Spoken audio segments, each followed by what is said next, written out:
Cool. Alrighty. Get that restream. Move that mic down just a bit. Adjust mine balls. Prepared. Did you stream more little? Oh no, that's just because your archive went live this morning. Okay. Yeah, no. Yeah, no. Yeah, I would not be able to podcast at this point. I would just be sitting in a corner chanting to myself. Wondering why this game is getting 9s everywhere. 10s.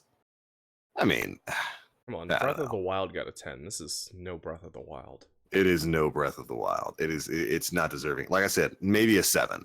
Maybe it's a social experiment. It's just a social experiment. It's just a prank, bro. It is just a prank. Alrighty. Oh, you know what we can do if it's important to you? No, your YouTube is good. You've got a good YouTube. I can just upload from my Twitch to your YouTube so you can have the archive. That, or you can just when this video archives on YouTube, you can just set its there's a setting you can go to and just turn it to Creative Commons, and then I'll just be able to literally hit a button to pull it from your YouTube channel to mine. Yoink. Nice. Okay, cool. Yeah, I can't remember what that option's called, but it's I think it's called Creative Commons, yeah. Yeah, it's just the attribution settings for how you want your video to be treated copyright-wise. Can you make like a little YouTube alert to like let people know like, hey, today's podcast is actually on another channel? I posted it on my Discord server on the homies. I forgot all about everyone who usually sees has now seen. Nice. Okay, so I guess I'll just start playing this. Right on. So yeah, I'm a little surprised though, Nate. Why's that? I'm just a little surprised that you decided to play more Minecraft, to spend more money on Minecraft for another console rather than play your brand new game. What, Little Inferno? Or I mean, Little Inferno. That's actually correct. Little Nightmares? I mean, technically both are correct. It is both a nightmare and an inferno. But I was talking more about Night in the Woods. Nah, I don't want to. I want to play those clean. Just like do a series. Yeah, you've been doing pretty good with those. I watched episode 5 last night. May's kind of a dick. May is kind of a dick, but you know, she's the only dick you've got. You know what I mean? Yeah, she is definitely the only dick you've got. So. I can agree with that. But no, I wouldn't ask you to play more Little Nightmares, even though it's kind of like the indie darling going. Actually, is it an indie game? Because it was like partially published by like Bandai. Bandai Namco, yeah. Yeah, which is weird. Like that's not the type of game I was expecting to see from Bandai. Yeah, I have no idea, dude. Like I would love to say that the reason why that game is so sloppy is just because like, oh, it's this developer's first game or whatever, but I mean Bandai Namco clearly had some form of hand in it, so yeah. And I don't know, you know, it's such a weird dichotomy between really interesting aesthetics, like really creepy world building, and like what looks like it's going to be a really interesting overarching story when you finally find out what's going on in there, but it's just headed off by like some super mechanically clunky, sometimes really frustrating platforming gameplay that really needs some polish. Yeah, I had a ton of fun with it. It's just like the direction is especially terrible. Like there's so many times where I was looking dead-eyed in the puzzle, looking straight at the puzzle. I should have known exactly what to do, and instead I was led to believe that there was more to it than there is. Yeah, because they would throw in elements and present a room like it had a specific way to solve it, and then the solution that you think you have is completely incorrect. Turns out the solution is literally just run past the enemy in the room. That's it. Treat it like a Sonic game. Just keep holding right and run past everything. And I thought that was a major direction issue because it happens so many times where you're sitting there trying to figure it out, like, okay, so there's a thing in this room, some kind of super weird monster. I want to get away from it. I want to move on to the next room. What do I have in here? Okay, there's a couple places to hide. There is a little monkey on the floor that you can throw to make noise. Okay, obviously I'm supposed to lead this thing away with the monkey, and so you keep trying that, and you keep getting caught and killed and having to start over. And eventually it's just like, oh no, the solution was just to ignore everything and run. Yep. It's like, what's the direction there? Why even put the monkey on the floor there then? It doesn't serve any purpose. There have been a lot of things like that. And there's also just like general control clunkiness. Like it's definitely a clunky game. So rather than having like an auto climb, your character has to grab onto surfaces to be able to like climb up them. So like say there's a block and it's about head height. If I jump up and I don't clear the block and land on it, then I have to grab onto its edge to climb up it. But that doesn't work very well. Like very often I have like grabbed on and my character does like a little short hop over and over and over again, and usually that leads to a death because something's undoubtedly chasing it.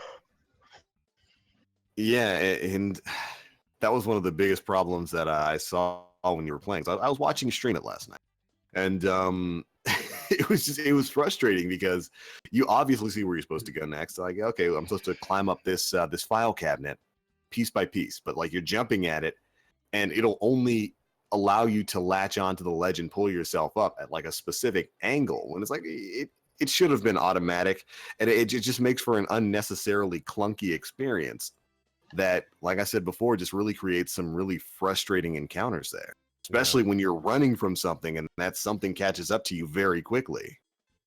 But besides all of the bad, and there's a bit of bad, but I mean the game is jaw-droppingly gorgeous, like phenomenally detailed and polished.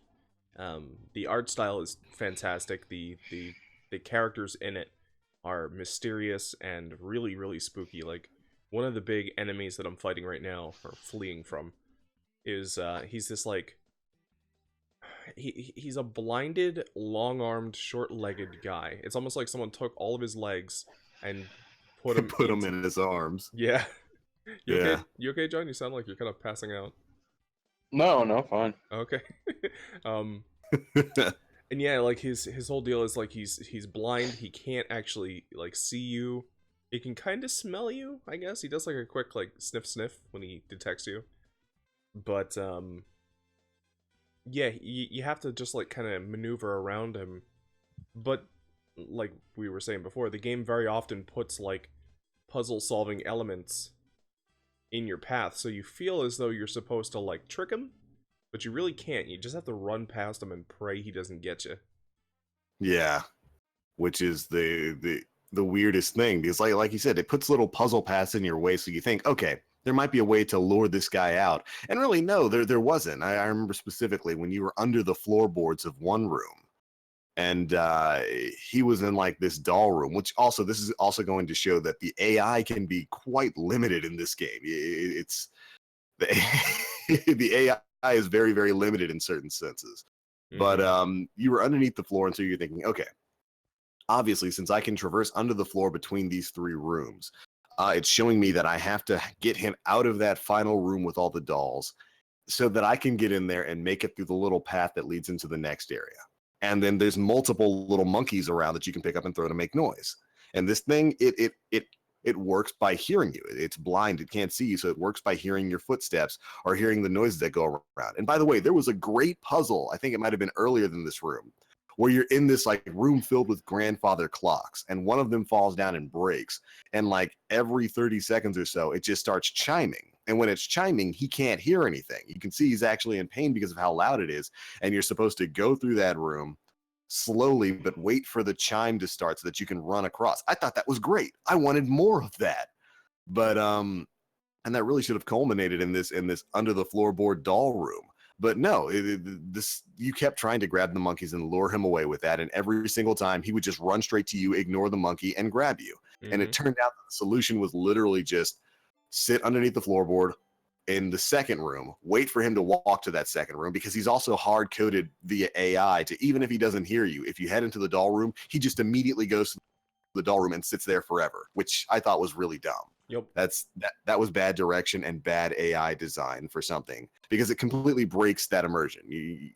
You're supposed to be rewarded for being quiet by having an easier path through. But nope, once you hit that doll room, he just immediately goes in there and starts auto-searching, even if he didn't hear you. Yep. It's like, come on, game, come on. That's not to mention the part where you're stuck in an elevator with him, and you have two options. You can either cling to the wall, which is what I did, and he won't be able to find you, or you can hide in a little box that, for the record, he totally puts his hand in, but still doesn't get you if you hide in it somehow.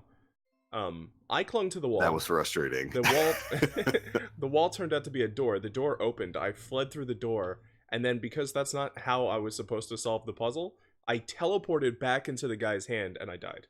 Like, you should find that clip and cut it and make it its own video, because his use of the Force, he is truly a master. We both grant him rights to the Jedi Council and the title of Master, because that dude can use the Force, and that's what's frustrating about it. The game presents a bunch of options, and for everybody who doesn't really understand what we're talking about the new indie platforming darling Little Nightmares. The game presents all of these different rooms that look like they have more than one solution. And what happened there, I thought, was a beautiful example of this game showing really how limited it actually is. Like you said, there's a box in that you're supposed to hide in. That's what you're supposed to do. Mm-hmm. What you wound up doing was jumping and crawling up the wall, which worked just as well. That should have been a perfectly viable solution for you to just crawl up the wall and stay there where he can't really reach you, because he doesn't really look in that wall.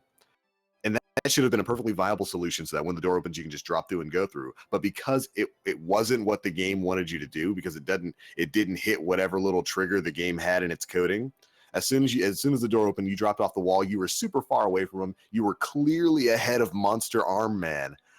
You went through the door. It immediately triggered a death screen. You literally floated up and floated back to his hand, where he was already in the middle of his death animation for you. And it was like, you went through the door. The game was just slapping you, saying, hey, that solution worked, but you're not supposed to do that. So go back and do it right. Exactly. Like, no, Little Nightmares. That's not how you do good platforming. Don't present a game with multiple options if only one option is viable. It just it was a frustrating experience, even watching you.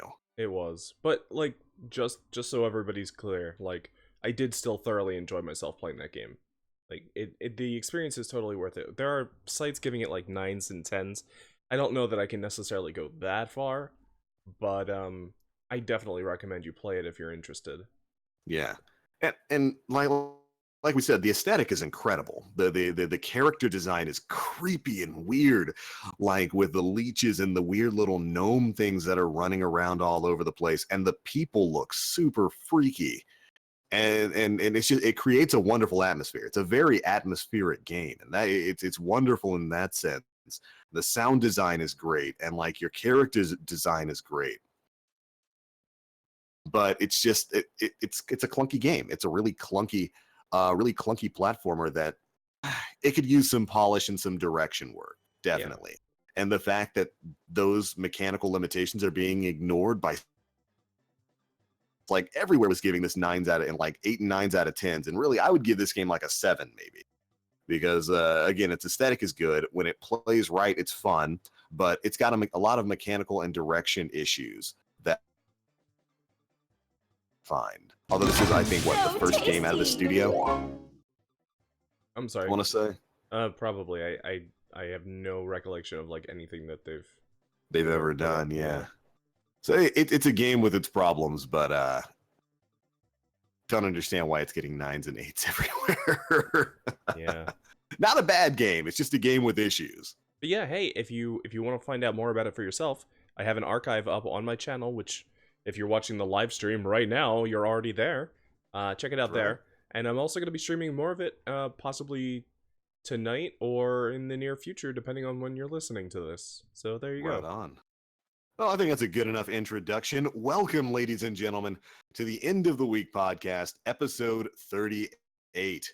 We're back and we're ready to talk some good gaming news and what we've been diving into this week. Although we kind of already got a head start on that, a little bit of that little nightmares there again for those who didn't understand what game we're talking about there. But we're back. We've got our usual roundtable of hosts. I am the Black Link. We've got ourselves Mr. Hunt Artist. Hello. And Mr. Black Fox, who's just been quietly twiddling his thumbs, waiting for the moment to. Dude, you didn't watch Nate's live stream. You're a bad friend. I was asleep. You was sleep. Yeah. It and Little Nightmares. It's a game. It certainly is a game. It is a game. But anyways, we've got a lot of stuff to talk about this week. There's a lot of news going on, especially as we cascade closer and closer to the oncoming big gaming press conference known as E3. But before that, we've even got some crazy news, of course, for you Destiny fans out there. We've got Destiny 2 stuff coming out next week, baby. Less than 6 days away now. Cannot wait to see what that's going to entail, but we're going to go ahead and dive on in. First things first, we're going to spend a little time talking about the games we've been playing this week.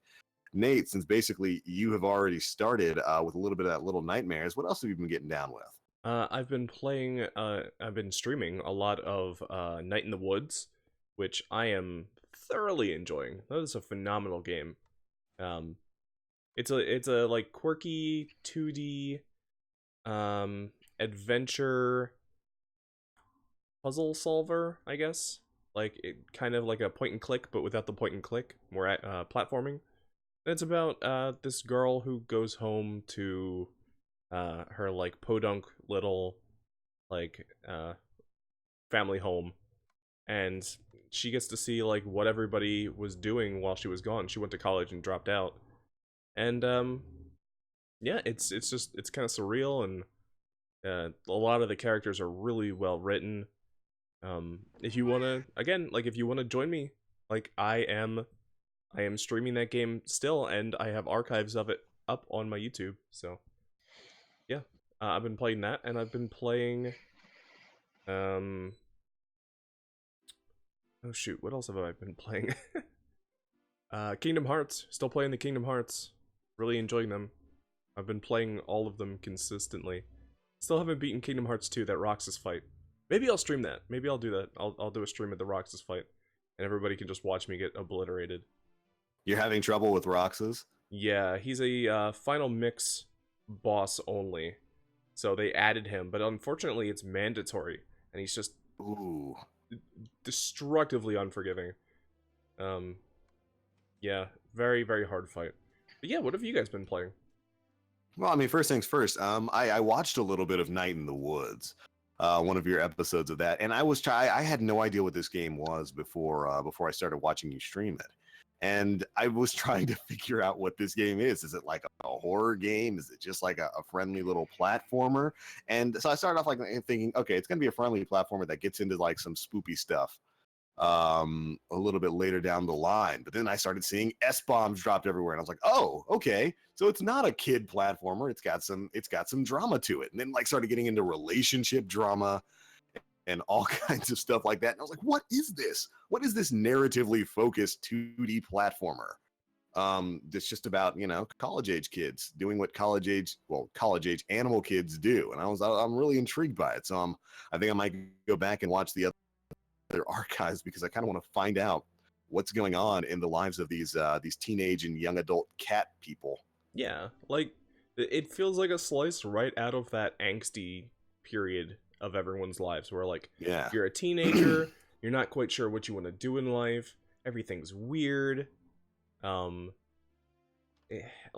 it's a 2017 drama, so like there's like cell phones and internets, and I don't know, it's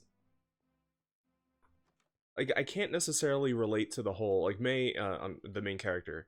She's going through some mental issues, like severe mental issues. She thinks she sees things, and she dropped out of college because she had like a breakdown of some sort. We're not quite sure what it is yet, but other than that, like just like the bond between like you and your friends, like you've got your one buddy who's like your best friend. He's trying to make a thing of it in life. He wants to move out of the crappy town that you guys live in and live somewhere like nice. But, he was raised in a crappy little town all of his life. He learned how to do things like steal and break things, and those are his like main skills. So he's not quite sure, like, even if he got out of town, like, what would he do? And it's just like things like that, and all of the characters are really relatable and interesting. Not all good characters. Some of them really suck, but like that's the fun of it. So yeah, but yeah, definitely seems to be. Oh. Yeah, it seems to be a very narratively focused game, which is not what I was expecting at all. But now I'm intrigued. I want to watch the rest of the lives of these little animal people going through their usual animal young person, young adult drama. Oh, cool. I am definitely going to... Oh god. Okay. I am definitely going to be streaming a ton more of that. So if you guys are listening and you want to know more, like, feel free to join me for my live streams. Right on. Now you also just got Minecraft for the Nintendo Switch, right? I did. I'm playing it right now if you're watching the live streaming version of this podcast. And it's okay. Like, there's a lot of really cool like Super Mario locations. Like right now I'm in Princess Peach's castle from 64. And there's even the pipe. You can even go into the pipe that you come out of in the intro for 64. Oh, that's cool. Yeah, it's really neat. It seems to be really, really fan servicing. We're not going to spend too much time talking about it since, of course, you just got it today. But this is Minecraft for the Switch. It's finally out for that console. It's $30, which I think is a little bit much for for me to buy Minecraft for like the 7th time. But it's basically pure fan service. And are you on creative mode or just normal? Just normal or survival. I'm just walking around exploring. Okay. Just because it's obviously they put a lot of effort into it, to make it Super Mario friendly and everything like that. And it looks cool. It looks really cool. I saw like a Mario statue over on the side and like a statue. It's neat, Maybe I'll buy Minecraft for the 8th time on the Nintendo Switch. I don't know. Maybe we'll make a server or something. Maybe we'll make a public server for all of our fans out there who actually have Switches and Minecraft on it to go in and build us stuff. That would be build fun. me things in Minecraft. Do it, people. But yeah. But right on. Anything else you've been playing this week? No, that's about it. John, what you been up to, dude? Basically just going back and playing Zelda again. Big. I know, like a week ago we had that challenge by Nathan that I completed. Yes, you did. You did. Great. It was completed. You were tasked with starting the game and then getting all the way through Hyrule Castle and defeating Ganon with 3 hearts. Eat. And you did it. You did the thing. Yeah, and I did the thing because someone challenged me, and I was like, I don't back down from a challenge, so I did it. So what was the roughest part of that? Because obviously it's a lot of work to have to go all the way from the Great Plateau all the way up to Hyrule Castle. I would say Thunderblight. Oh yeah. Thunderblight was easily the most difficult part. I one-shot Ganon. As soon as I beat Thunderblight, over. Absolutely over. It was a cakewalk. Ganon was like easy as hell. But you brought light into his lair. I did, and he wanted me to. But Thunderblight gave me a lot of trouble. Not only because he's so fast and he does his rush down that really you like have to time right with Flurry Rush. Yeah. When he summons his little spires that you have to lift up with magnesis and knock into him. Sometimes I would be standing too close to certain spires that had already had current flowing through them, and I would get zapped and just get schmurdered. And it was a bad time. I think I wiped on Thunderblight 4 times. And then on the 5th time, I finally beat him, cleaned up the last one. The last one, the whatever the other one was super easy. So then and went to Pig Fight. Pig Fight was super easy, done. Well, yeah, because the pig fight, which spoilers for anybody who hasn't played Breath of the Wild, it's less of a fight and more of a spectacle. It's more of a spectacle. You're just supposed to sit there and be like, "Ooh, pretty." which people have found a way recently to get out of the pig fight. Ooh, did they break the arena? Yep. With the Twilight Bow? Yeah, you can get out and use the bow of light. Oh my gosh! Link me that video after the stream. I want to see that. Yeah, you can just get out of the arena. So yeah, I've been playing Zelda. I've put my new game plus of Persona 5 on the back burner. I'll come back to that later in the summer because Merciless is just bending me over. Merciless difficulty sucks. Yeah, I'm surprised you not spending all your time on that game. I don't want to get too burnt out. I mean, it's a really, really good game, but I kind of want to like have some time to digest it still. Yeah. I mean, when you're going through new game plus, you realize stuff that you didn't realize the first time playing through, knowing the plot, knowing everything that you did get from the first playthrough, and going through new game plus, it's like, oh, okay, I see you. That sort of thing. And other than that, just playing Destiny with you on stream, and about it. I haven't really been touching too much of else. I've been giving Final Fantasy 14 a break. John, Nathan, I have not completed Persona 5 yet. You Rip. Well, I didn't say anything spoiler, did I? Nope. I'm just saying, like, exactly. So that's kind of why. I mean, I didn't want to spoil it either, but yeah. Where are you at right now? Are you in December? I am out of custody. Ah, okay. So, oh wow, you're like right there. Yeah. You're like right at the end. What? I don't know what any of this means. What level are you? Oh, I couldn't tell you, dude. Are you in the 60s, the 70s? I think 60s. You better grind that ass off. Boy, you better get to it, because if you don't, you're gonna be feeling like Dan. Oh.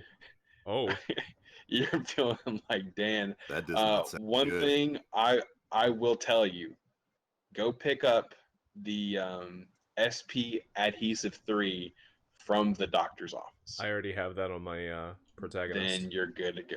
Then you're good to go, because that's the only thing that will aid you or help you complete dungeons in one day, or not be able to. Rather, yeah, totally. Oh, I've had it for a while. Yeah, because you're going to be going into the depths of mementos next, and you're going to need it.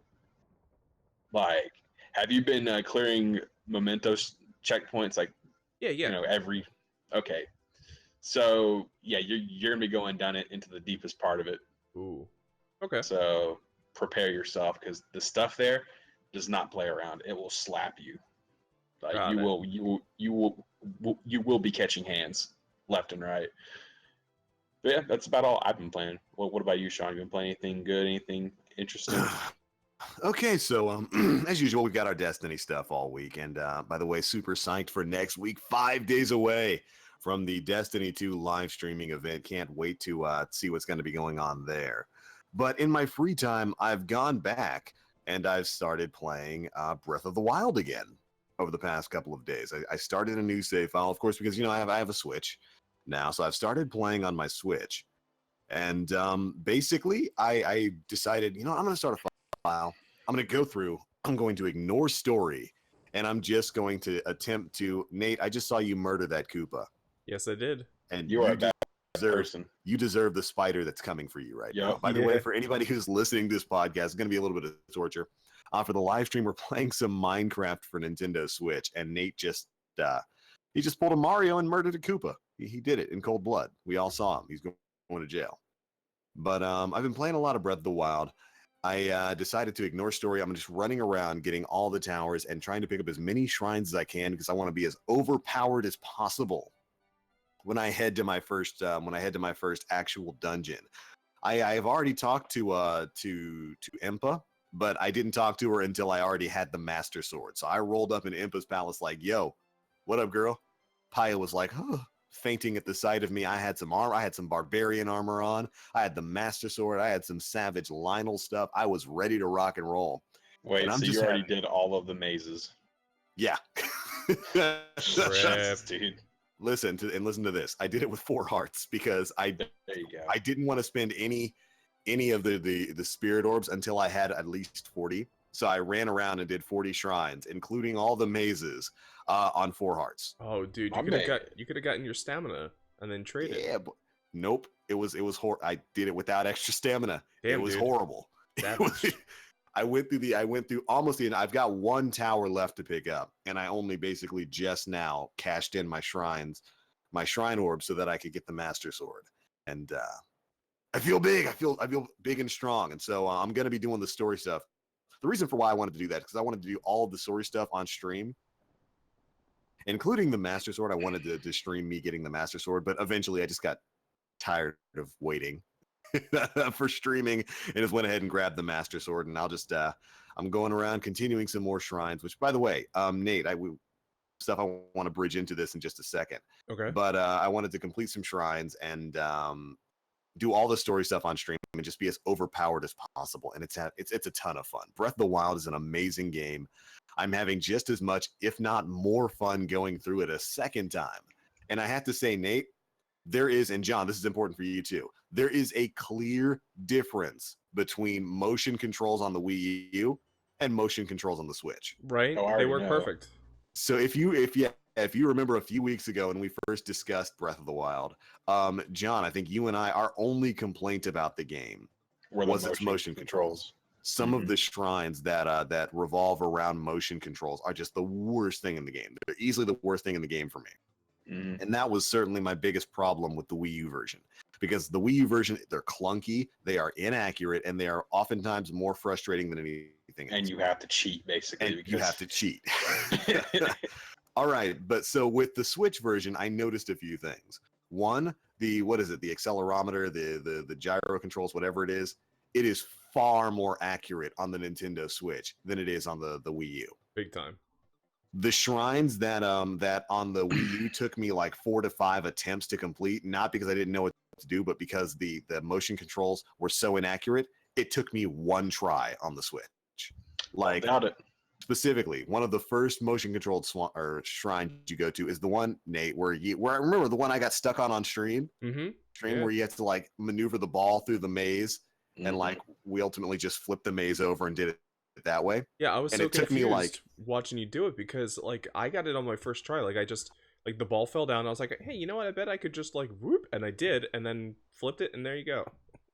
Yeah, and on Wii U, I don't know if it's because of it's just that the Wii U's less accurate, or because of the tablet controller's bigger and it's a little bit more clunky, but it took forever to get that ball accurately where I needed it to go, and then be able to flip it up, because you have to lean the platform down, let the ball roll, and then flip it up at the last second to bounce it over onto the opposite platform and complete the puzzle.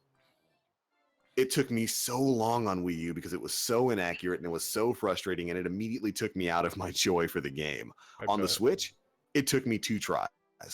2 tries to get that thing flipped over, get the ball right, lined up, and flopped over onto the other side where I could just toss it into the module. So Switch worth it then? Good. Oh yeah, Switch worth it just for the motion control alone. And like if you remember one of the other puzzles, there's one puzzle where it's kind of like a game of golf, where you have to you have to take control of like just like a floating hammer and slap things around. It's so much better on Switch, John. It is so much better, so much more accurate, and actually fun to do on the Nintendo Switch. And I'm really, really happy with that, because when we first talked about it, we weren't at an impasse, but you were like, no, man, the motion controls are fine. Nate, you were like, there's nothing wrong with them. I'm having a fine time with it. And John and I were just like, no, this is bad. No. It's not good, and it should not be in the game. And I can understand, and I can agree with you now, Nate. The Switch version motion controls are perfectly fine. They are perfectly fine. I still wish there weren't motion control puzzles in the game, but it's definitely a lot better on the Nintendo Switch, and it's made that experience a heck of a lot easier to tolerate. And John, I wish you luck in getting a Switch so that you can deal with better. I'm not worried about it until like the holiday season, honestly. Do it. Do it. I'm not gonna worry about it. DLC Pack 1 coming soon, man. Which, by the way, we didn't get too much time to talk about DLC Pack 1, so we might as well, because those are really the only 2 games I've been playing. I think we touched on it last podcast actually. We touched on it, but I wanted to clear some things up because of course we are getting our first bit of DLC for Breath of the Wild next month, is it? It just said summer. Yeah. Just sometime in summer. Knowing And Nintendo, probably July. yeah, like the last day of July. Yeah. But moving on there, we got basically explanation for what exactly that DLC pack is going to be. And we know it's going to be an adventure tracking mode, which shows basically everywhere you've gone for the past 200 hours of gameplay, which is neat. Ultimately unnecessary, not really something people should have to pay for, but I think it'll be gratifying. Yeah, just to show, okay, and it'll be a good way to see where you haven't been, ultimately, is what I think most people will use it for, because it just tracks where you've been for the past 200 hours of gameplay with like a little line showing you exactly where you've gone, and it'll be good for people who haven't been certain places to say, oh, okay, well now I can go to this area of the map because I know I've never been, and that's good. That's good. But aside from that, we're getting some new armor. We're getting a couple of new hats and masks and stuff, like the Majora's Mask, which is going to be spoopy, so you can go around and spoop the residents of Hyrule.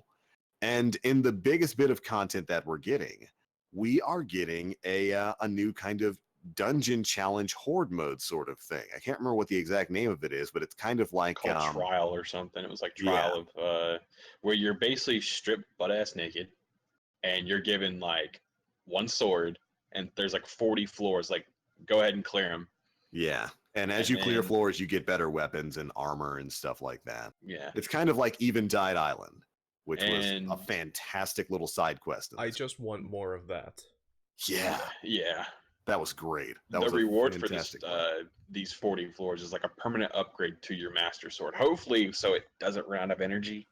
Hopefully. I think they actually explained what it is. So it's going to be unlocking the true power of the Master Sword. So basically, it's going to be bumping it up from that base 30 damage to the 60 damage upgraded form. You know, whenever you're near Ganon Smell or Guardians or something like that, or like a Lionel or like a Guardian. Yeah, it bumps it up to that 60 power permanently. So it'll have 60 attack everywhere. I wish it were like 60 damage and unbreakable status, but that would kind of break the game. Although I think it's worth it. Most of the people who are going to be playing this have already beaten the game and gone through it.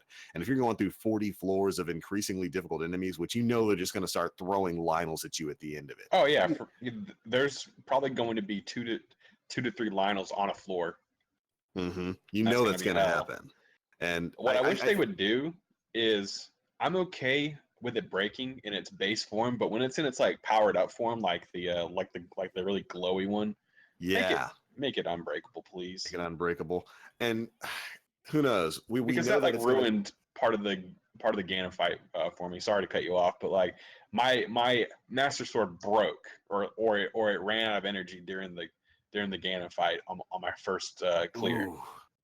And I was like, that just kind of ruined it for me. I was like, come on, Nintendo. Yeah, it's kind of garbage. That's like, come on, man. It should have been at that moment that like the Master Sword starts glowing like yellow, and then like it just becomes true Master Sword. Oh man, if you could power it up like you could back in like with the white sword in the original Zelda, or in A Link to the Past, powering up from like the red to the yellow Master Sword and all of that. That would be the best, and I wish they would add that in for some DLC.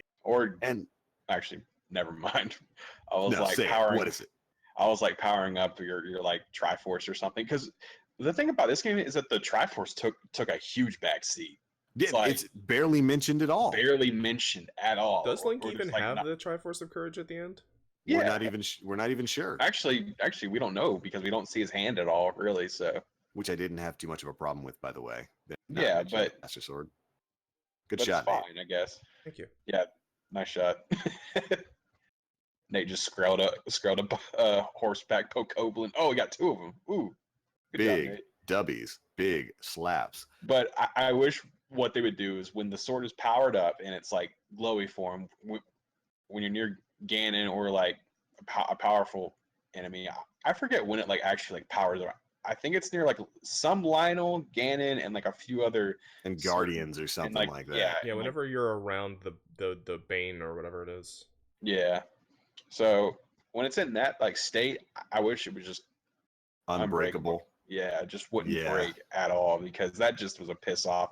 I'm sitting there fighting Ganon. He hit a battle. I'm like, all right, this is Zelda right here. And then my Master Sword's like, Snap. It's like snap. that's enough. That's enough. And then I switched to like a Claymore and I finish him off. I'm just like, it takes you out of it. And that's weird because the specific lore for the Master Sword says the exact opposite.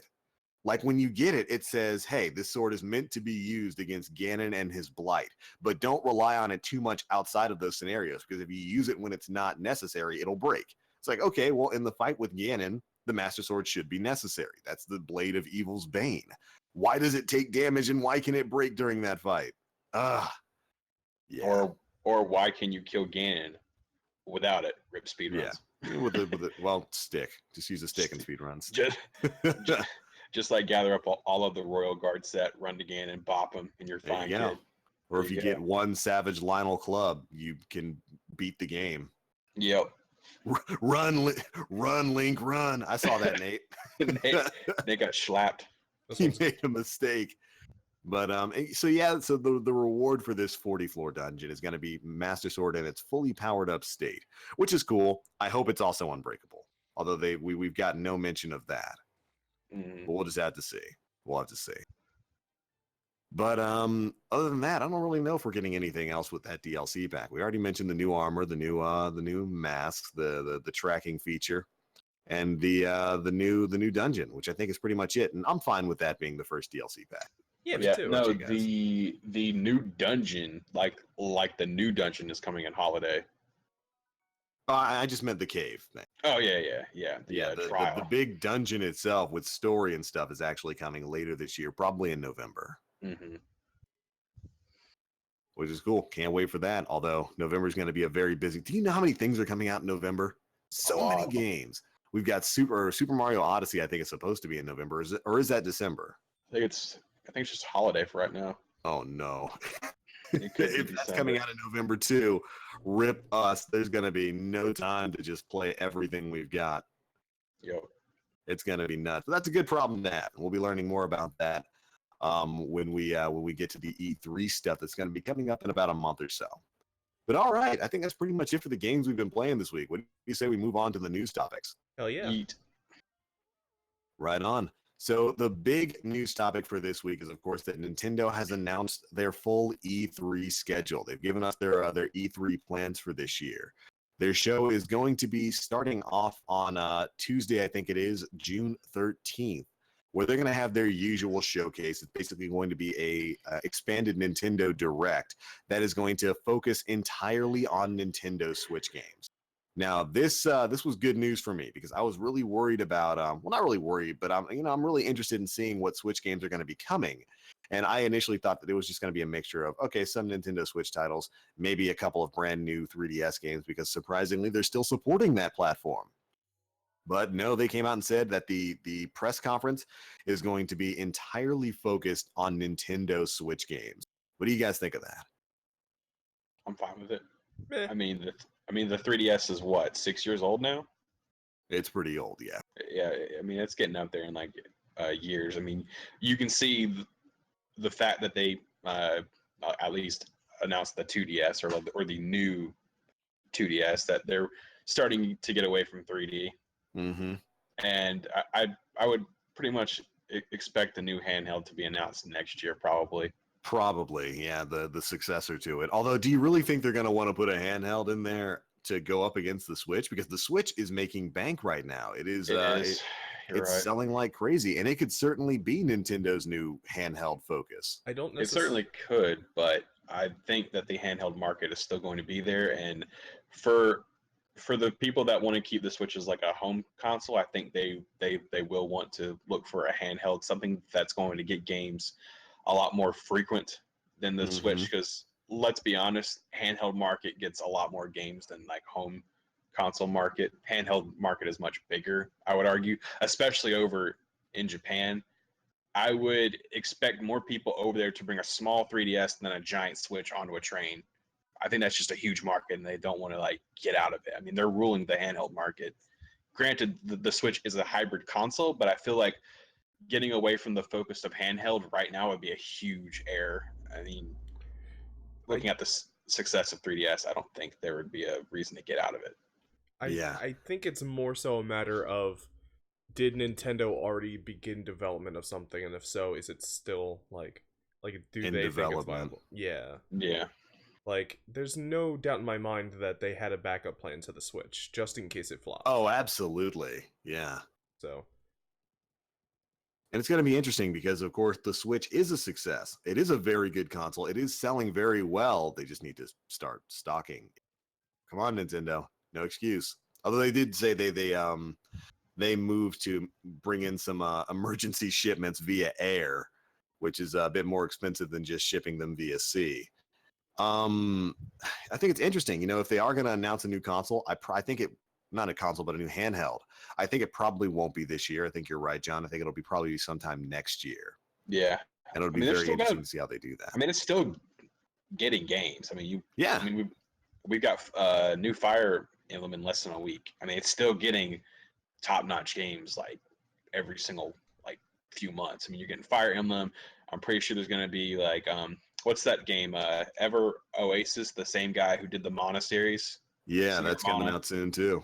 And I mean, it's going to get content probably for like the next year or so, and probably still going to get content in 2018. Like, I mean, they're still going to get games for it, even if they announce a new handheld next year. It's still going to get games throughout the year, probably. We'll see exactly how long they keep that up, but at the very least, I don't have a feel about that though. I'm fine with it. About them keeping up with the 3DS. Yeah, like as Switch owners ourselves, Sean, like I want development to move on to the Switch. Like the whole design philosophy behind the Switch was supposed to be that Nintendo could unify all of their development teams, right? Like there is no more handheld Zelda team and console Zelda team. It's just both of them. So we get a hybrid of both when we get our new Zelda. But now it seems as if like that is no longer the case. Well, I mean, financially, do you really think they'd want to give up that extra market? Financially, like if they're expecting to pull a PS2, which let's be frank, like every console wants to be the PS2, right? Yeah.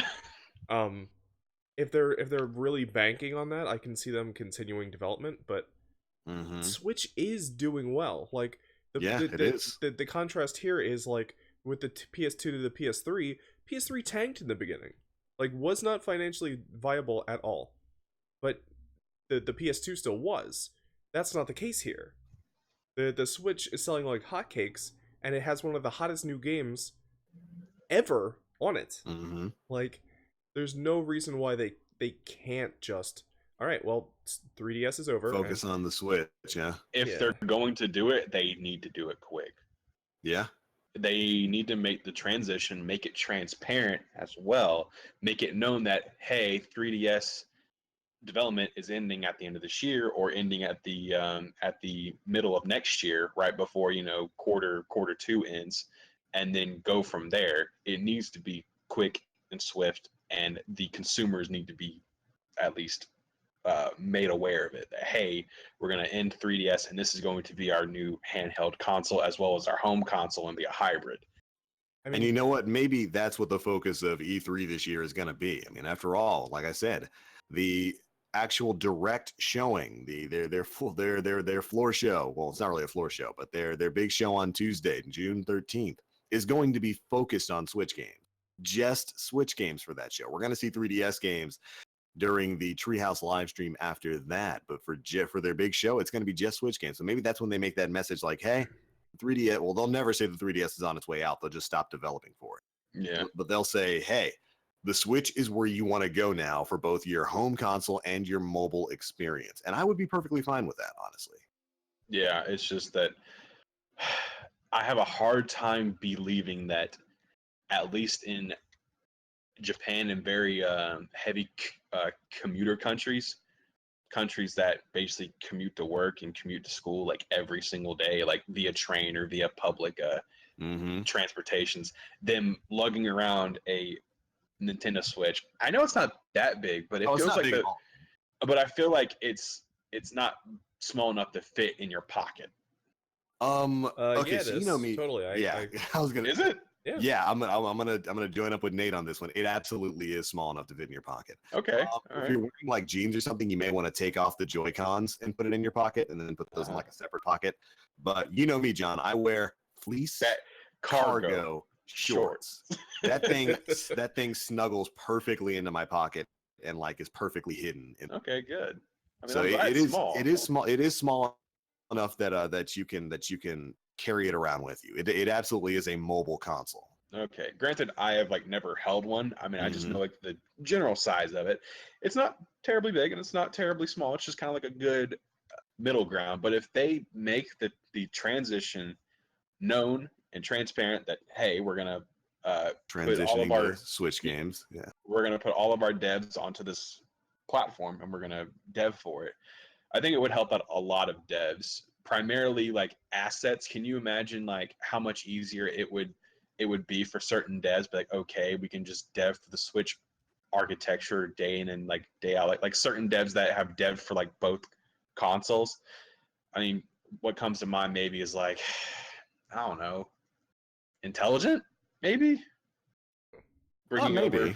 Maybe bringing over Fire Emblem assets from game to game would make their job a lot easier. You just won Paper Mario. We know.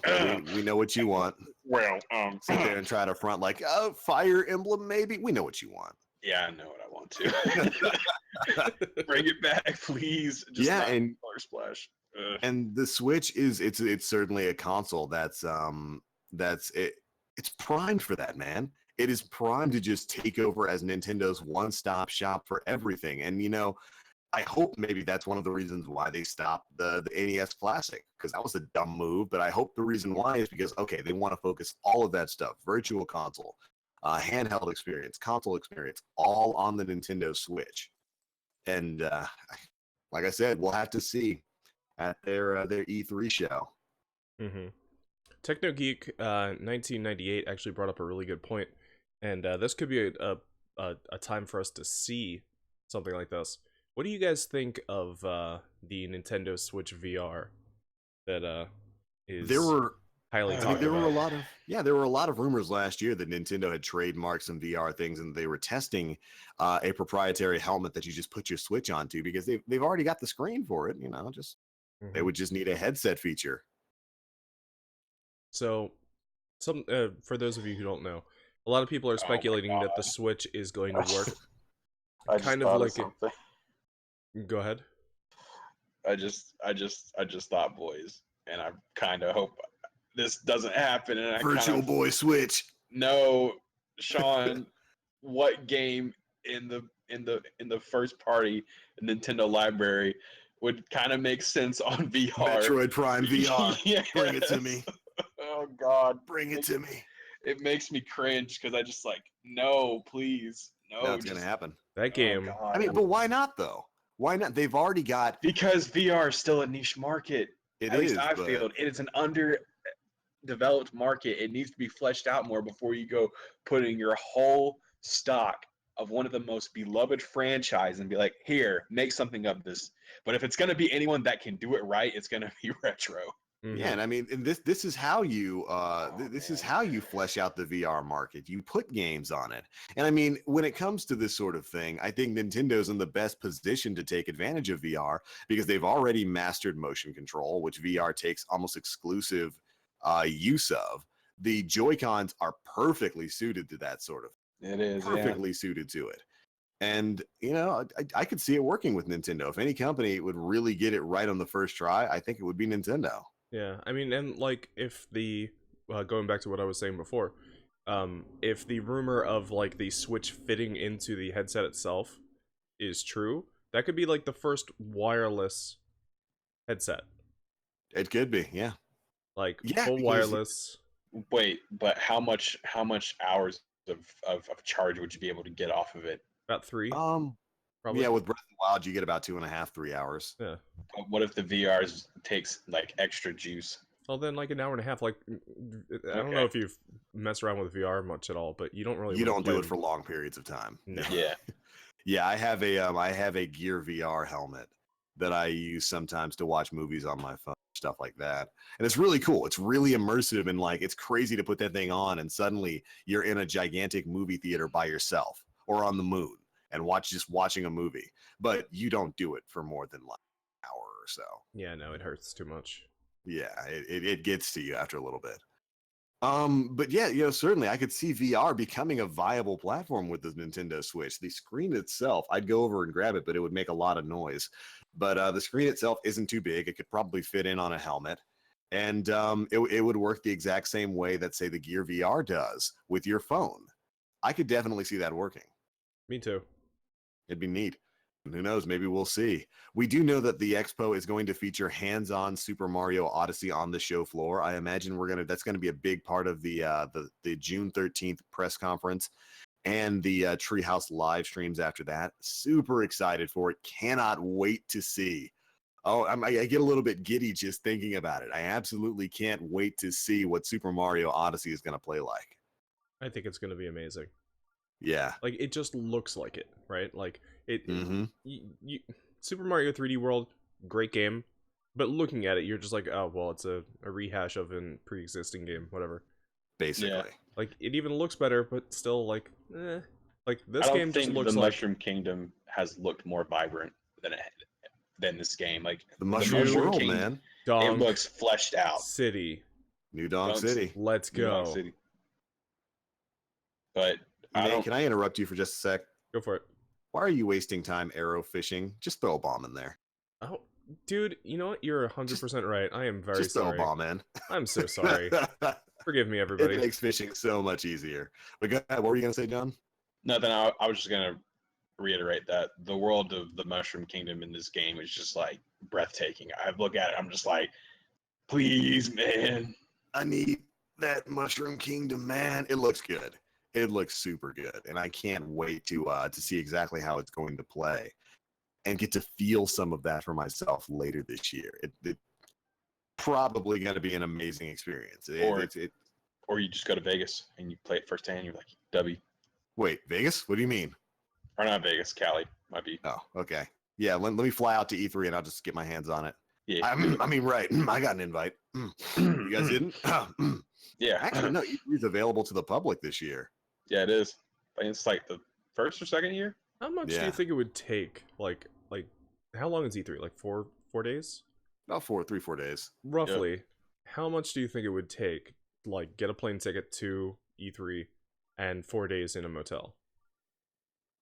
I don't remember how much the tickets to E3 are, but it would probably be a pretty penny because probably looking at $1,000. The flights to LAX and then finding a place to stay, especially during that week when a lot of the places are just completely full. Yo, we could hit up Eric. Just live there. Go live with Eric. But I mean, just go for a press pass. Just go for the press. Do that. Be like, yeah, I have a cool like 58 subscribers. I think I'm pretty important in the gaming space. So about those free tickets. Yeah, man, about those free tickets. Rip. But I mean, it'd be an interesting experience. I've always thought about going to E3, even when I used to live in California. Maybe someday. Apparently, it's not something you go to for fun. You go to just for the experience. Just to say you've been to E3. I was gonna say you go there to be my experience with E3 is like people like Game Explain and the Completionist who go there and they're like, oh yeah, I'm gonna have so much fun. This is gonna be great. And then 4 days later, they're like, man, I sure wish I could play a video game. Yeah. So I don't know. We'll see. But we are going to be, what was I saying? We are going to be getting Super Mario Odyssey on the show floor. We're going to be super excited about that. We've got the Treehouse live stream, which I love the way that they've been handling Treehouse live streams for the past couple of years. It's like 5 to 6 hours of uninterrupted, just pure gameplay. Mm-hmm. And that's very good when it comes to Switch, because right now the problem is that the Switch, it's a great console, but in terms of like AAA titles, it's only got a few. And yeah, it's got soon to be 3. Soon to be 3. with like Splatoon and whatever else is coming out. Nice shot, Nate. But I'm very excited to see what other AAA titles are going to be coming out and the gameplay for them. So I'm super psyched about that. Additionally, they've also got a Splatoon and ARMS tournament that's going to be held by Nintendo. It's going to be an invitational like the Smash Brothers tournament. And it's going to be Splatoon 2 and the first time we're ever going to be seeing some real ARMS competitive gameplay. I'm ready to see what that spook game is going to look like. What about you guys? I think that game's going to be really fun. It doesn't necessarily appeal to me fully. Same here. It's kind of like Splatoon. Like, I think Splatoon is an amazing game. It doesn't necessarily scratch that itch for me, though. Mm-hmm. So, but I'm really excited to see what other people do with that game. Yeah. Like, I think I'm excited to see how it's going to play. I think it's going to be fun to listen to and, like, watch. Because the first Splatoon was it was a fun game. It was pretty fun. I got to play it a little bit. Just out at GameStop and stuff like that. And Splatoon 2 is looking like it's going to be probably just as fun as the first one was. But moving on from that, moving away from some of the Nintendo news, although I hope they do announce Virtual Console finally for the Nintendo Switch. Can I get my GameCube Virtual Console, please? Do that, and I will go on a mad hunt for a Switch. Fat stacks of Nintendo Switch. Yes. Yeah, there's no real reason for Virtual Console to not be available on this thing. That is one of the big L's about the Nintendo Switch, and they need to get their act together when it comes to that, because there's no reason not to have it, especially if you're going to start charging people a premium price for your online service. But moving on, Sony has announced that their gaming division made a profit of $1.2 billion in the last calendar years, their largest since 1998. Meanwhile, PSVR sales have hit 375,000 units in Q1 of 2017. Total sales for that headset have breached the 1 million threshold. I think this is a good thing. I think we said we said a long time ago that if there was going to be any VR platform that really took off, it was going to be Sony, because Sony actually has games. I think it shows the interest. Yeah, in it's VR. there. Now we just need the execution.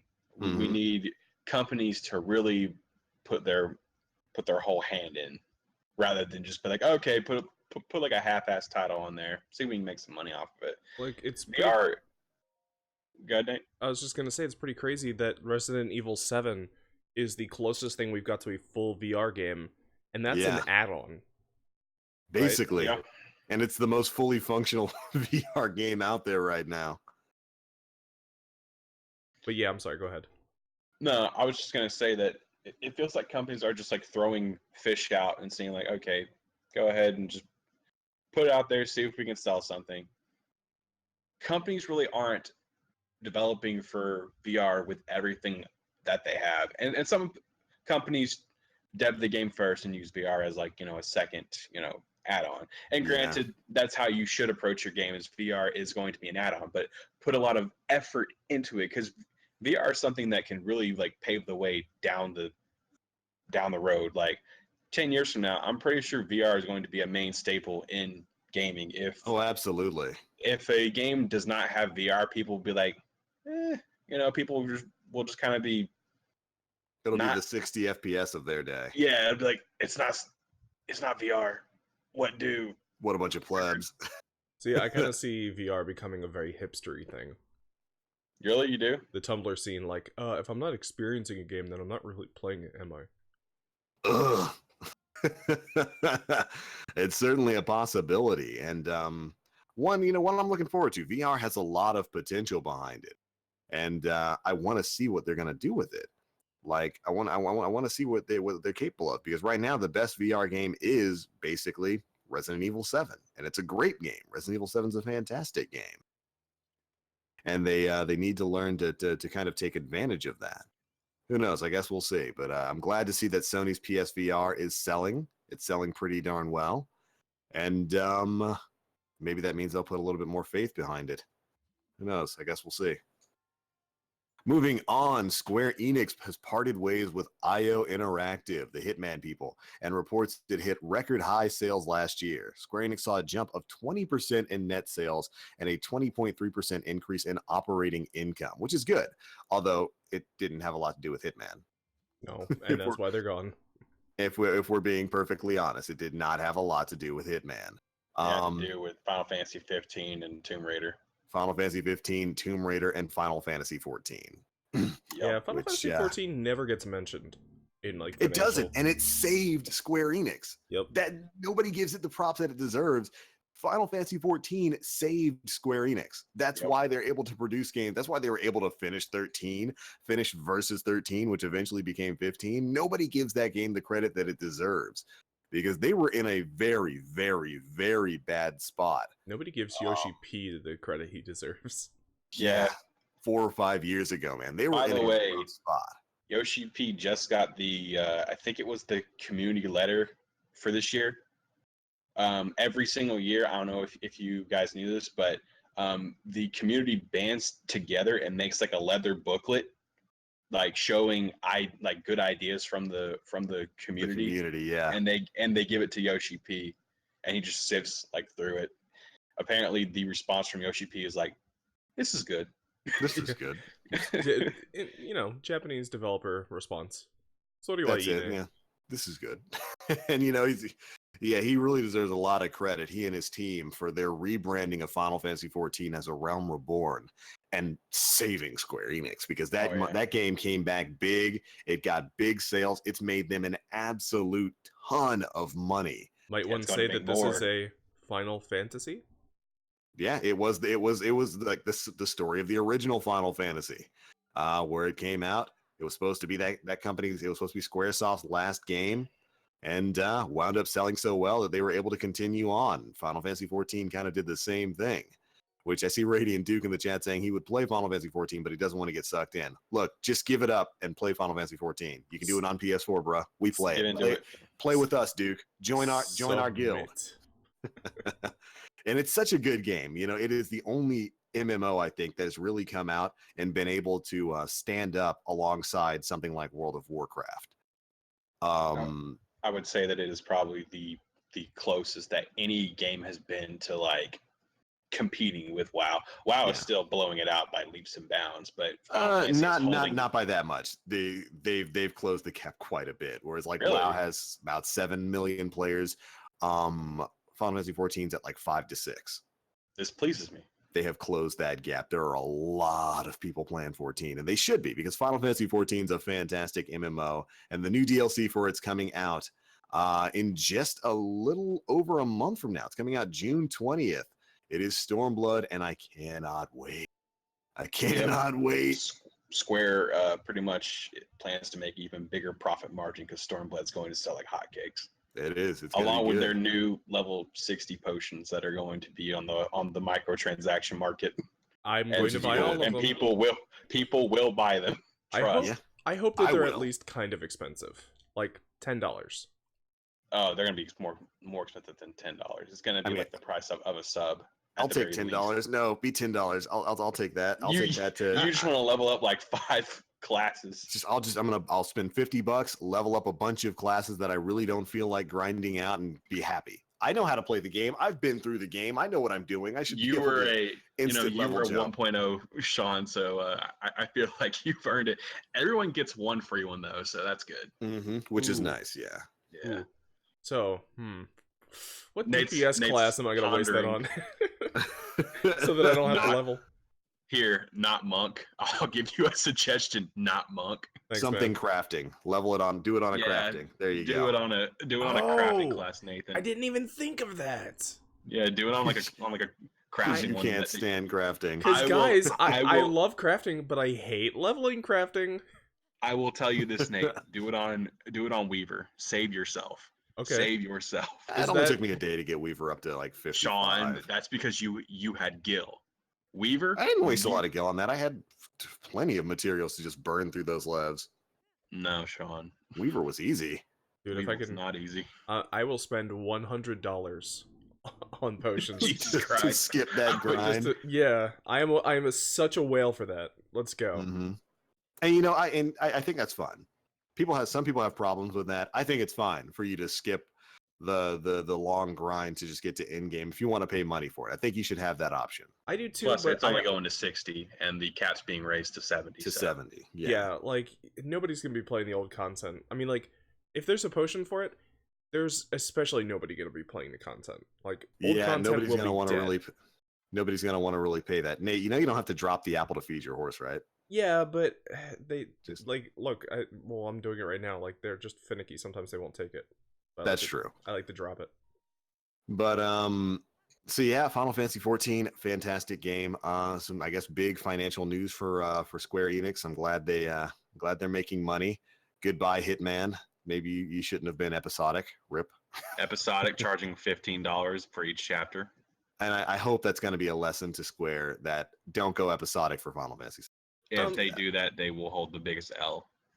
Don't do that. Nowadays, Nomura, you will effectively have destroyed Square.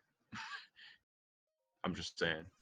Nowadays, when I see like layoffs like this, it's kind of hard to feel bad for them because game developers always come back as a brand new studio with an amazing new game that they weren't able to make under the oppressive rule of big company X. Of the Japanese overlords. So like usually when this happens, it gives developers the like resolve to chase their game development dreams that now that they have experience, they can kind of pursue.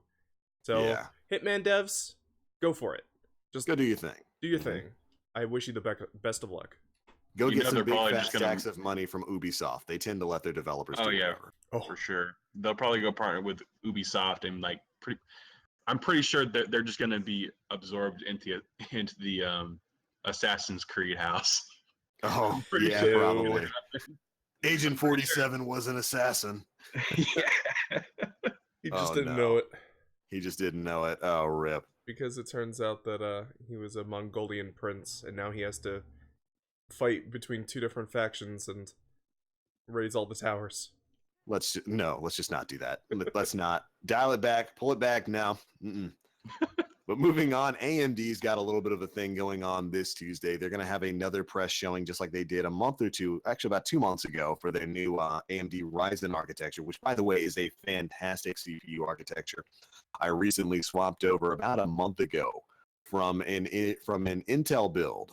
I was on an old i5 to a Ryzen 1700 build, and it is great. This thing is an absolute workhorse. By the way, rip Boko Blend that you just sent off a cliff. It's pretty fun. Not sure he deserved that. But I swapped over to a Ryzen 1700 build. It's super good.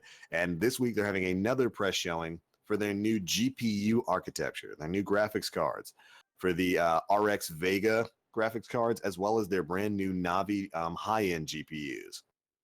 For the Vega, it's going to be some mid-end stuff, maybe challenging the GTX 1070 realm of graphics cards, while the Navi is looking to take on stuff like the GTX 1080, 1080 Ti, and the Titan X and Titan X Pascal. But we'll see. We'll see. It's going to be some good stuff in there. Hopefully it'll kick NVIDIA in the pants a bit, and get them to drop their prices. Yeah, because they have a pretty much. They've had controlling market share for way too long, and they've been able to jack their prices. NVIDIA has like a monopoly on GPUs right now? They just like Intel had a monopoly on their high-end CPUs. Okay. They've definitely had a monopoly. NVIDIA's had a monopoly on high-end GPUs for a long, long time, and it's just like Intel. They've been able to overcharge for it, and I'm ready for that to get knocked down just a bit. Good. But all right, competition after that, breeds dubs. Competition does create dubs, and we need dubs for Destiny 2 being on PC. Bring it to me. I need it.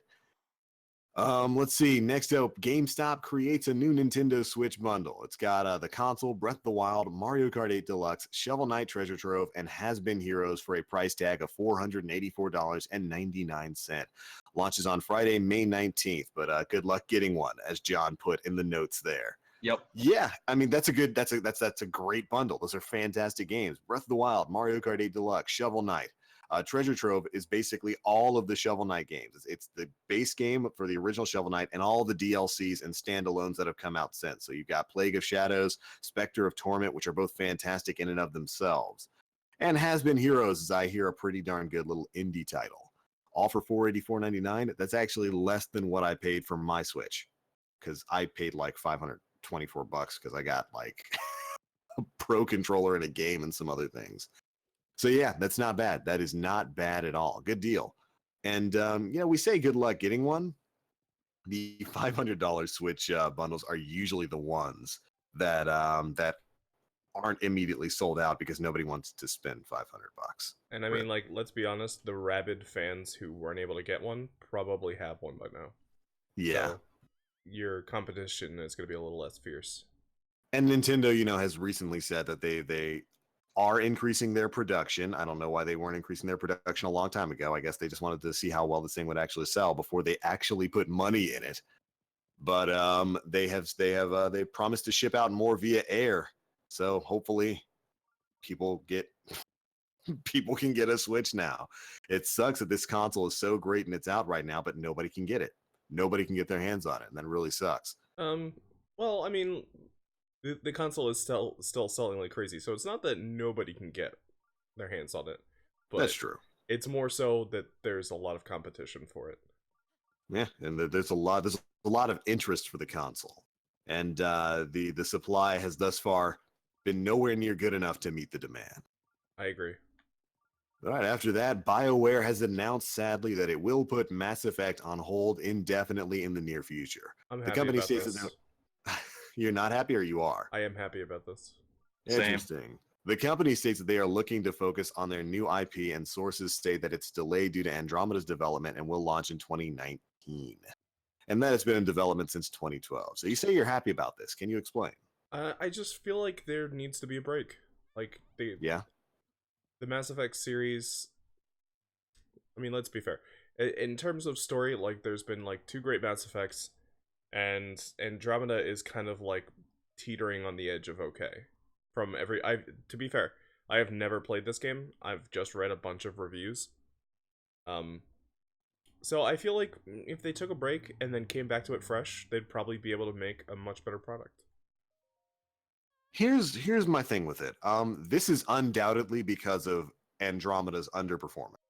Like, there's no question about that the reason that they're putting Mass Effect on hold is because Andromeda did not do very well. Exactly. Did not do very well at all. Also, John, I appreciate the fight money link there, but this is Nate's YouTube channel, so my fight money. But yeah, it's undoubtedly due to Andromeda. Remember, the last Mass Effect 3 came out in 2012. That was 5 years ago. This game was supposed to be their big new fresh start IP because it's not really connected at all to the old Mass Effect games. It was supposed to stand on its own and be its own thing. And really, it's kind of sad because it was under a new development house that really just did not have it did not have I won't say the resources because there was a lot of money behind this game. It did not have the expertise necessary to fix some of the issues that they had in the game. Because remember, it's not a terrible game.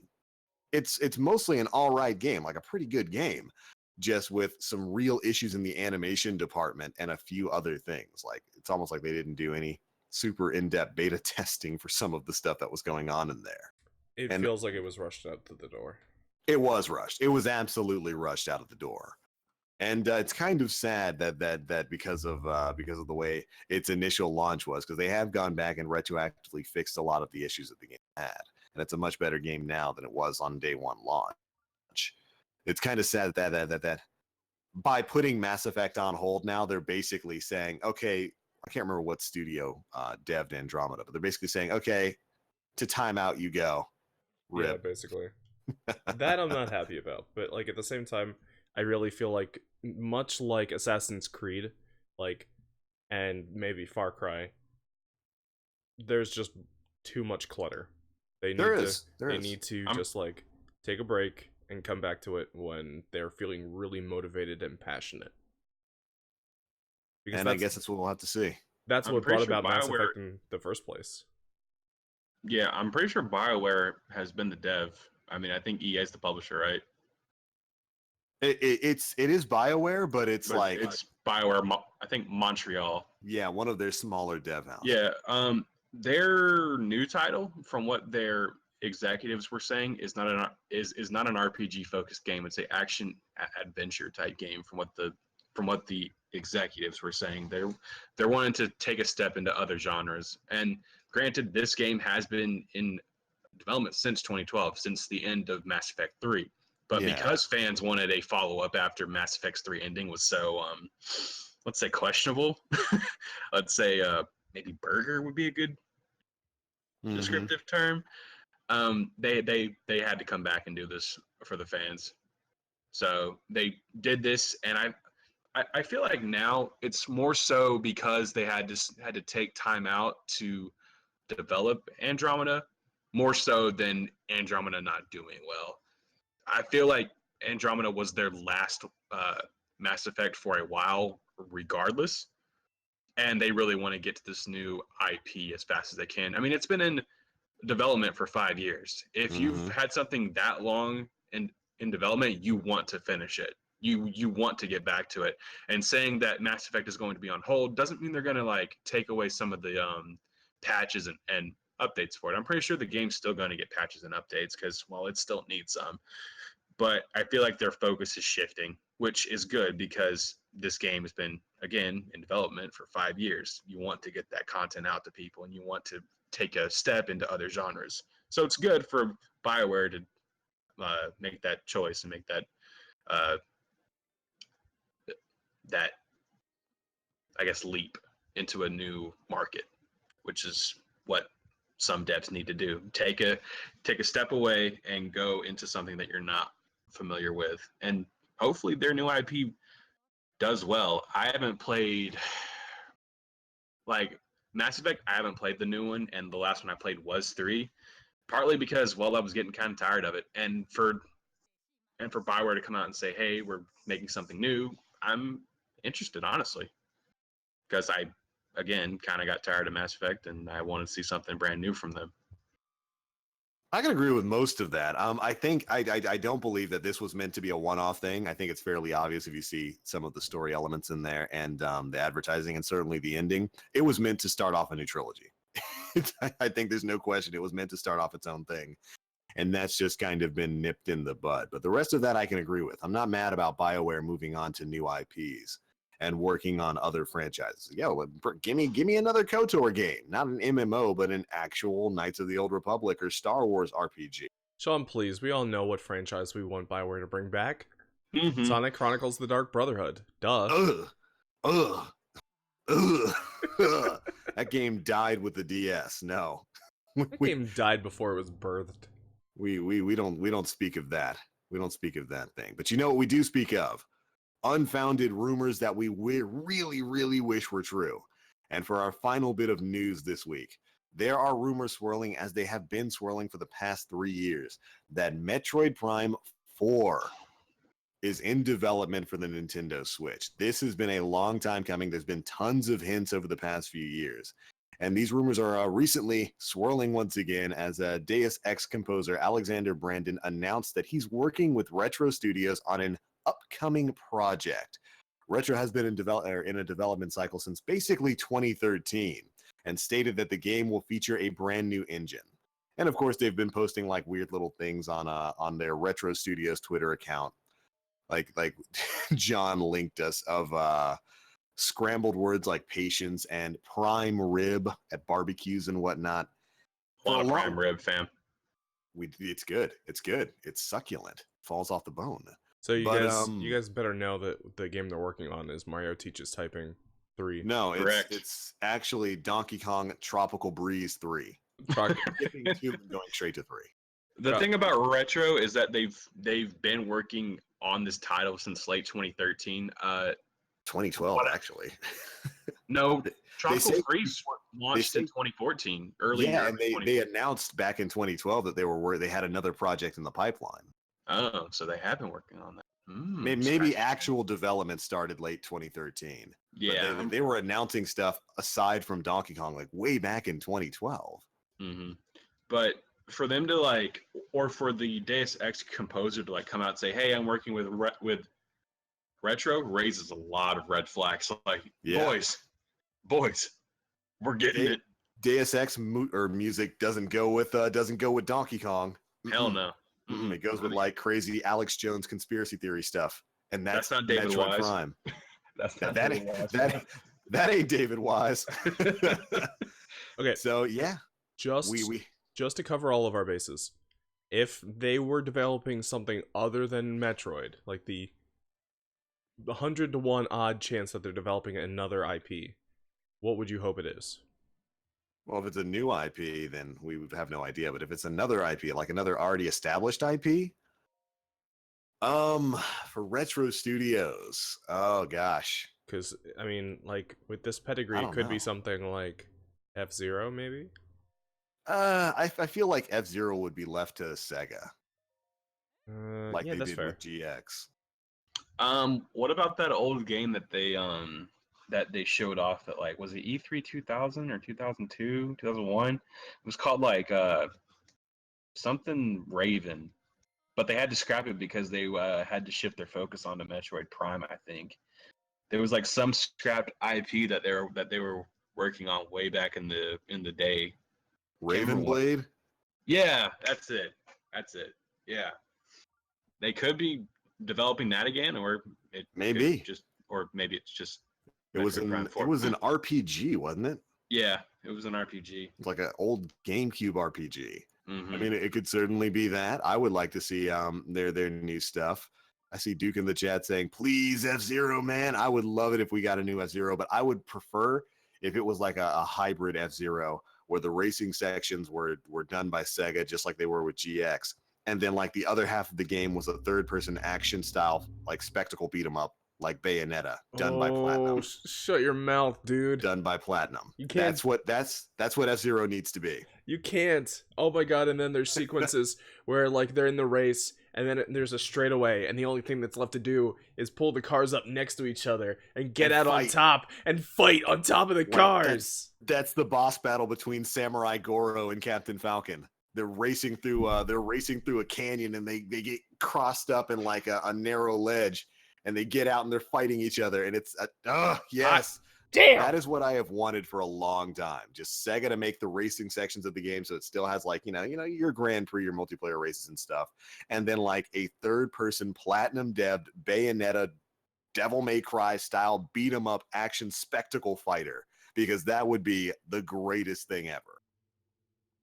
Especially with Platinum behind it. Oh my gosh, that'd be the best. But Nintendo doesn't like money. They hate their fame. So rest in peace. But yeah, there are rumors about Metroid Prime 4. They've been hinting at Metroid for years. Years they have been hinting at it.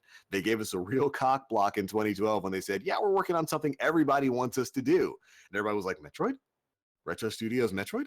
And then Retro was like, nah, man, Donkey Kong Tropical Freeze. I was like, Yeah. all right. I think it's also Retro usually works with the Nintendo SPD, right? They usually work with them on basically all of their projects. So I don't know if they worked with them on Donkey Kong, but I know they worked with them on Metroid. Yeah. And I think it was confirmed that the SPD group is working with them on this project as well. Big. I need it. I need Metroid Prime 4. Samus has been waiting too long. I could be wrong, and SPD could have worked on the Donkey Kong games as well. But judging from all the signs, I could be wrong. There is hope, but I doubt it.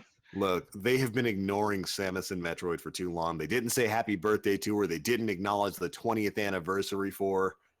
It's time. I don't know if you guys saw a picture floating around Twitter. It was like Samus Aran waking up from a coma. It's like, I've been asleep for 10 years. I can't wait to play all the Metroid games that have come out. Rip. I saw that and I just got sad. I was like, oh no. Fusion was the last canon Metroid, right?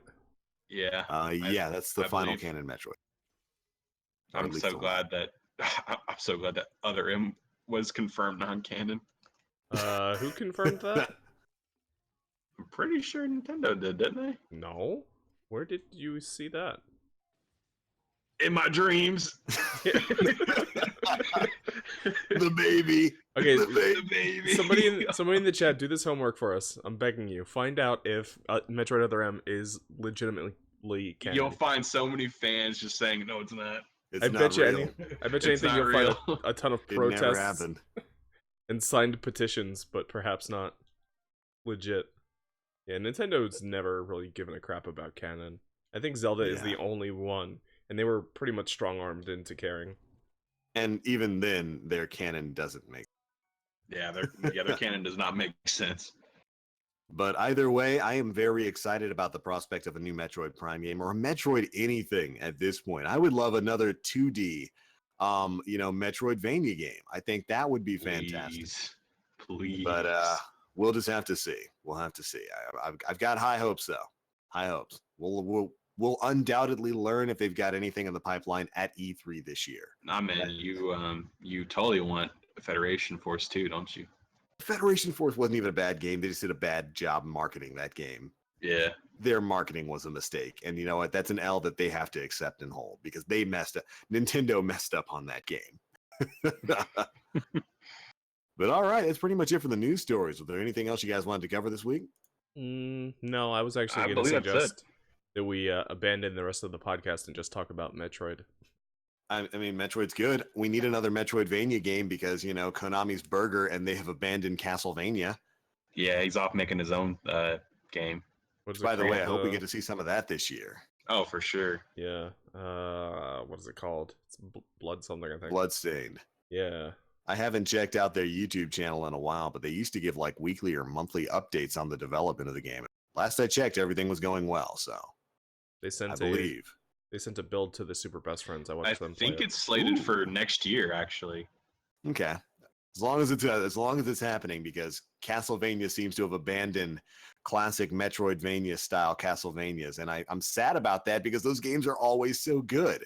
They even the last had one that was Rebirth, right? The last one, something like that. Yeah, I mean, unless you count Harmony of Despair, which was the PS3 game. Which it was basically a multiplayer game where you were put on a bunch of Castlevania maps. You could go around. It was really fun because it was like a more streamlined Metroidvania game. There were weapons and stuff that you could earn and armor that you could get to build up characters. And you could play as a bunch of different characters from Castlevania history. It was really, really good and really, really fun. And I always wish they would have brought a second version of that out. Does anyone count Lords of Shadow here? No. That's not a Castlevania game. That was God of War with a Castlevania. First one was okay. First one I didn't mind. I didn't mind the first one. It wasn't bad. It's just not a Castlevania. Going back to what you were saying before, Sean, like I don't really feel like Konami necessarily abandoned Metroidvania. I feel like gamers abandoned Metroidvania because there have been a lot of like indie attempts. Like there was Crazy Twisted Shadow Planet and there were a bunch more. It's like Axiom Verge or something. Well, I mean, but a lot Axiom of them have Verge also done really well. Yeah, and Axiom Verge critically acclaimed. Another one is they're well reviewed but poorly bought. Like, has anybody like talked about the success of those games? Like, from what I understand, like they just did not sell very well. I would need to look up the sales numbers for them. I know another one that did really well was oh my gosh, it was that Luchador game. Oh, yeah, I totally know what you're talking about. Guacamelee. That one did really well. That was good. basically a Metroidvania, a really, really fun Metroidvania. But I don't know. I think that's the kind of game that would do really, really well on the Nintendo Switch. Really well on the Switch. I think the Switch is a perfect console for that sort of thing. And thankfully, the Switch is looking like it's going to be the definitive home for indie games. I don't know how Nintendo was able to competently steal that away from Microsoft, but good on them. And a lot of indie games utilize, by the way, everybody who's watching the podcast right now live, you're about to see the sexiest woman in Breath of the Wild, bar none.